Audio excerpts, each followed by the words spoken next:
Eu começaria, precisamente porque o nosso anfitrião é o nosso embaixador, eu começaria por lhe agradecer a anfitrionia, mas ao mesmo tempo dizer-lhe que foi uma honra podermos todos contar com o embaixador assim. Temos tido a sorte, o privilégio de termos tido grandes embaixadores por todo o mundo. A nossa diplomacia é de facto excepcional, como as nossas Forças Armadas.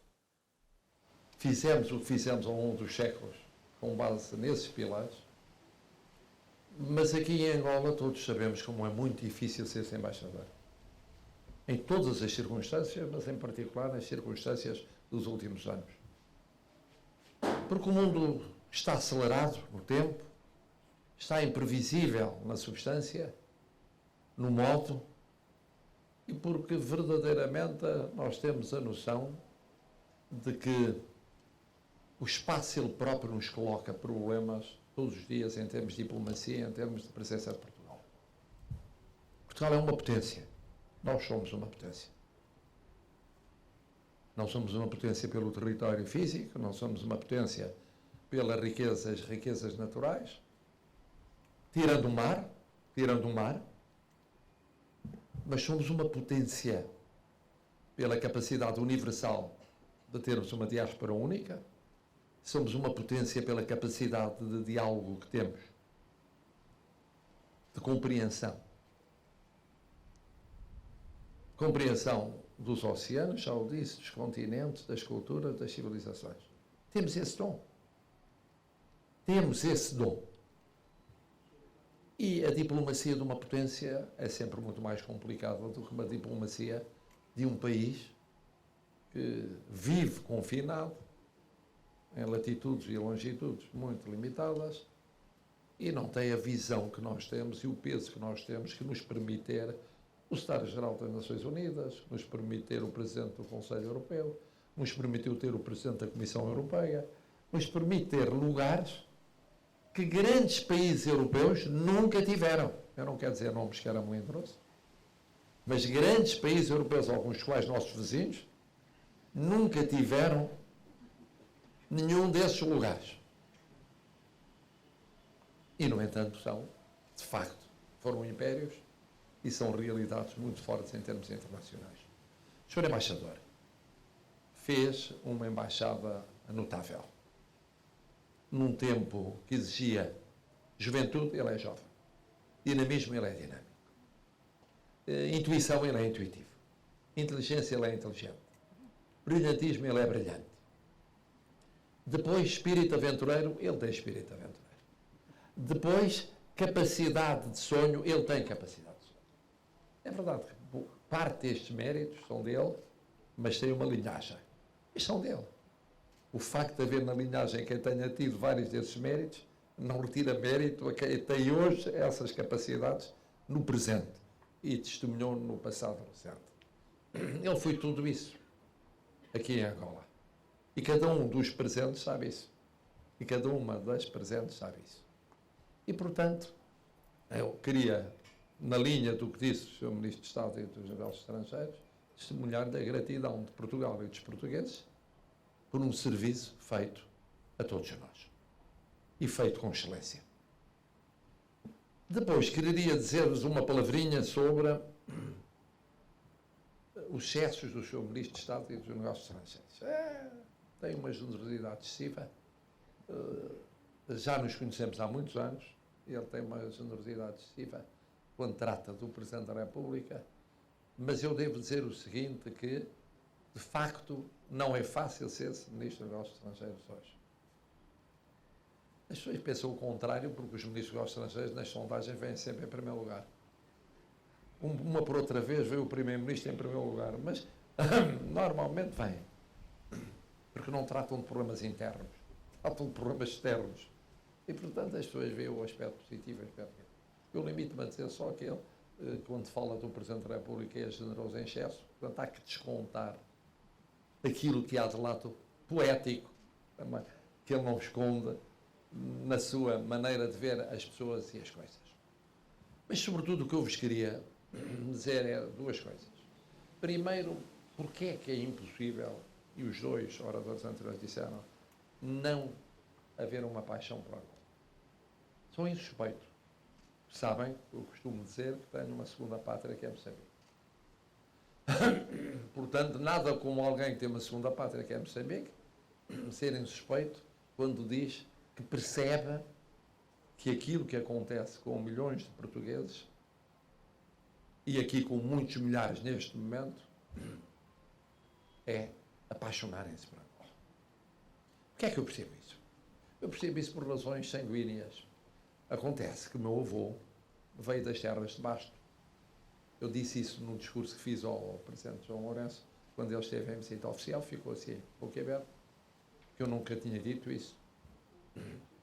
Mas o meu avô foi para o Brasil e do Brasil veio para Angola. No final do século XIX, princípio do século XX. E trouxe os irmãos. Uma família muito pobre, trouxe para cá. Uns aguentaram, outros não aguentaram o clima, uns sobreviveram, outros não sobreviveram. Casou com uma angolana e teve filhos. Múltiplos. Angola não era uma pátria, integrava-se no Império Português, mas teve filhos angolanos. Tiveram filhos e, portanto, há aí por Angola, o que não há em Moçambique, curiosamente, é uma ironia do destino, vários primos meus, são verdadeiramente primos, não são daqueles que só descobriram que eram primos quando eu fui eleito Presidente da República. Não, estes eram mesmo primos muito antes disso. Eram efetivamente primos e são. Acontece que ele era comerciante e foi um comerciante bem-sucedido, mal-sucedido no Brasil e bem-sucedido em Angola. E chegou a ser um dos grandes comerciantes de Angola e eu ainda pude conhecer, não só miúdo, como já graúdo, a casa Catónio António, chamava-se assim, na Baixa de Luanda, onde há hoje um banco, veio substituir, o que só aconteceu nos anos 80 do século passado. E, portanto, tenho esses antecedentes remotos. Mas depois tenho antecedentes próximos, que me permitem compreender porque é que vivemos, e é aí que eu vou terminar, um momento único e ímpar nas relações com Angola. E os antecedentes próximos foram o facto, ou constituem o facto, que eu, no final do século passado, não no século XIX, no século passado, e ao longo de muitos anos deste século, ensinei em Angola. Ensinei, ano após ano, vinha ensinar em Angola. E aqui ensinei, nomeadamente na Universidade Agostinho Neto, mas também dei aulas noutras escolas. Vários dos políticos importantes hoje, e porventura no futuro, foram meus alunos. Quando foi criado um mestrado, eu fui orientador das suas teses, eu estive nos júris de mestrado, no outro estive no júri de doutoramento, porque Angola fez questão de não ter doutoramentos cá, ao contrário do que se passou em Moçambique, onde eu também ensinava. Privilegiou uma preparação mais longa e mais exigente, e, portanto, teve, sim, mestrados, e quem quisesse doutorar-se, ia doutorar-se a Portugal, mais raramente ao Brasil. E em Portugal, Coimbra ou Lisboa. E Lisboa, que era nova, que era a Faculdade de Direito de Lisboa. E, portanto, fiz parte desses júris, de figuras também importantes, já o foram ou são, da governação, ou da política, ou da economia, ou da administração angolana. Aliás, o fascinante nessas aulas é que eles chegavam tarde, às vezes, mas depois eram longas, partiam cedo, porque um era diretor-geral, o outro estava à frente de uma empresa angolana, ou era muito importante como diretor, o outro era deputado, o outro era... Bom, até governantes eram porque entendiam que não iam perder aquela ocasião para prosseguir as suas campanhas. E pude, portanto, acompanhar o que foram esses anos recentes. Ora, não há comparação entre esses anos recentes e que tiveram momentos muito bons com o que se passou nos últimos anos. Foi essa parte da conversa que eu tive com o Presidente João Lourenço há bocadinho.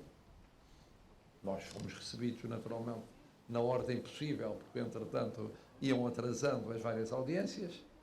Disso vos peço outra vez desculpa, mas, e eu disse, olha, nestes 7 anos, dos 10 anos que levo da presidência, praticamente, houve 2 anos e meio que não correram muito bem, não que não corressem bem entre portugueses e angolanos, mas havia um irritante que dificultava as relações no topo do Estado, mas correram bem nos últimos 7 anos. E, nomeadamente, correram bem, francamente bem, nos últimos 4 anos. E correram bem no sentido de que, em todos os domínios de colaboração, com altos e baixos, com problemas, com a crise económica, com a guerra, com o preço do petróleo, com as dificuldades financeiras, com aquilo que também sofremos entre nós, com a pandemia, com tudo isso, correram bem. Correram bem. E por aqui chego, por um lado, correram bem, eu já disse, do contributo do nosso embaixador, e correram bem do contributo de todos os que tiveram responsabilidades políticas a vários níveis, mas, sobretudo, correram bem por vossa causa. Vossa causa no bom sentido do termo. Porque os portugueses que aqui estão e aqui estiveram, e em momentos difíceis resistiram. E 1, 2, 3 vezes pensaram, vale a pena continuar, não vale a pena continuar. Continuaram. E outros mais novos, mais jovens, vieram para aqui. E eu conhecia, como o Sr. Ministro conhece, como os primeiros ministros conhecem, como os embaixadores conhecem, cada dossiê e cada problema. E às vezes havia problemas que verdadeiramente encalhavam. Eram da vontade da administração, do presidente do governo angolano, eram da vontade do presidente, e nomeadamente e sobretudo do governo português, mas encalhavam pelas circunstâncias. Surgia uma conjuntura adversa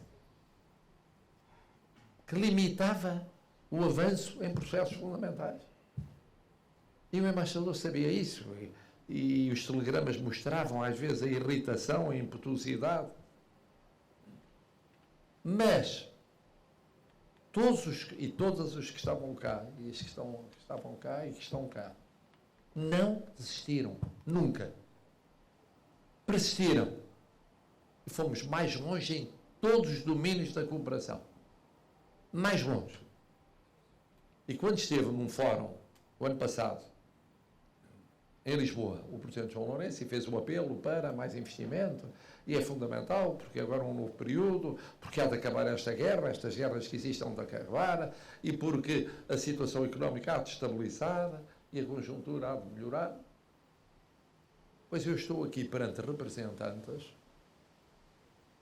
dos tais 150 mil, mais os exportadores, que são mais uns milhares, que estão em território físico português, que nunca desistiram. Os trabalhadores que vieram para cá, os jovens vieram para cá, e o mesmo se poderá dizer em reciprocidade dos angolanos foram para lá. Houve um período em que a comunidade angolana estagnou. E depois voltou a subir. E voltou a subir por uma aposta angolana dos angolanos em Portugal. Voltou a subir e agora está nos 100 mil quase. Diz-se 92 mil, mas todos temos a noção que perto dos 100 mil. E os grandes vencedores, neste período dificílimo, no mundo e na Europa, foram e têm sido os portugueses e os angolanos que persistiram e ganharam. E hoje eu digo isto, sabe que eu nunca perdi a formação de ser analista. Fui analista, fui professor de ciência política, professor de direito constitucional e, portanto, naturalmente, exercendo funções, não exercendo funções as mais diversas, compreenderão que agora, com o progressivo distanciamento no exercício das funções, eu fico mais atento ainda à análise da realidade. E a análise da realidade é de que o período que estamos a atravessar no relacionamento com Angola é único. É único por causa da paixão que Angola provoca. Angola é grande, Angola é sedutora, Angola é feita de várias Angolas. Pode-se gostar mais de uma ou de outra, mas cada qual é sedutora à sua maneira.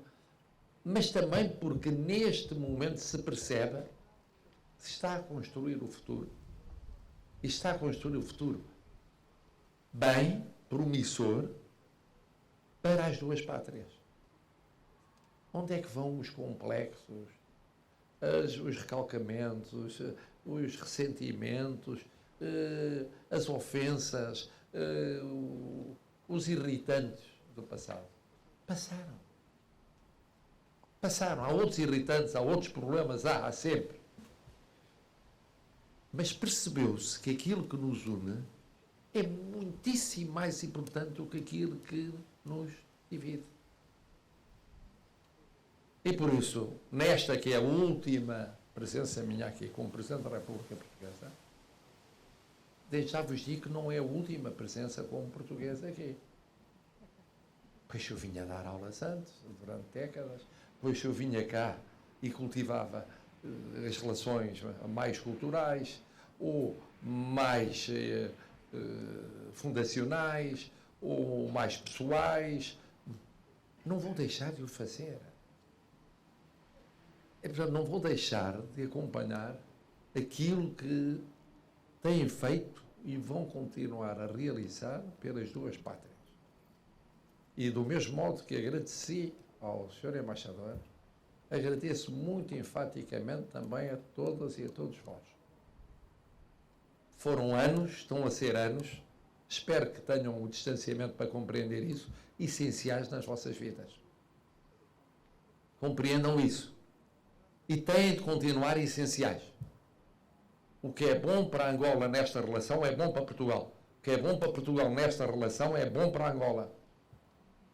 E o que é bom para os dois ao mesmo tempo é multiplicadamente bom. E termino naturalmente. Tudo isto é verdade. Angola tem muito mérito. Mas, de facto, país como Portugal não há. País como Portugal não há. Angola que nos perdoa, outros países que nos perdoam. Quer dizer, o que nós fizemos no mundo. Chegamos a Angola e vemos. Chegamos ao Brasil e vemos. Chegamos a Moçambique e vemos. Chegamos a Timor-Leste e vemos. Chegamos um por um a esses países. Ou mais regiões dentro de países e vemos o que os nossos compatriotas da diáspora fazem todos os dias. É excepcional. É excepcional. Comparado com outros antigos impérios, é ver onde estão os antigos impérios, os outros, e onde está a comunidade de língua oficial portuguesa. A diferença é enorme. Não interessa o irritante de desta vez é isto, aquele é aquele, ou aquele outro e tal. Onde está o nosso poder no mundo e onde não está o poder dos outros. Angola amanhã celebra 50 anos de independência. Dos 14 chefes de Estado, 8 são da CPLP. Maioria absoluta. Dos 14 que vêm, 8 são da CPLP. E o Presidente Lula não pôde vir porque está com a COP lá. Seriam 9. Seriam 9. Quando é preciso, nós estamos lá. Quando é preciso, as nossas Forças Armadas estão lá. Quando é preciso, os nossos empresários estão lá. Quando é preciso, os nossos diplomatas estão lá. Viva Angola, mas se me permitem, sobretudo, viva Portugal.